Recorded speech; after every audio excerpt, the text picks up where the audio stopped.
నమస్కారం. మెడికల్ కాలేజీలకు కేంద్ర ప్రభుత్వం మిగిలిన రుణాలు ఇవ్వాలని కోరుకుంటున్నాం. ప్రైవేటీకరణ అనేది ఒక పెద్ద స్కామ్. అందుకే టెండర్లు వేయడానికి ఎవరు కూడా ముందుకు రాలేదు.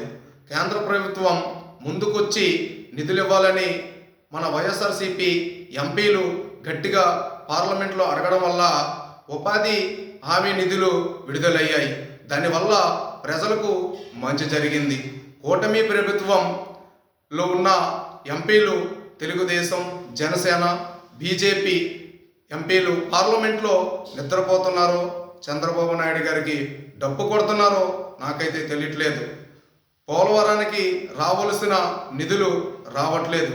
పోలవరం ఎత్తు తగ్గిపోవడం వల్ల నిధులు తగ్గిపోతున్నాయి.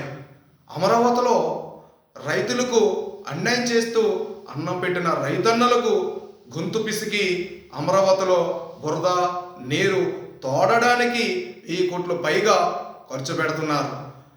అమరావతిలో రియల్ ఎస్టేట్ వ్యాపారం చేయడానికి కార్యక్రమం చేసుకుంటున్నారు. అమరావతిలో రైతులకు మేలు చేయకుండా ఇవన్నీ గాలి కొదిలేసి ఆంధ్రప్రదేశ్ రాష్ట్రంలో రాజకీయ అత్యాచారాలు, మానబంధాలు, రేపులు, దౌర్జన్యాలు, రవడీజాలు చేసుకుంటూ రెడ్ బుక్ రాజ్యాంగాన్ని పరిపాలిస్తున్నారు.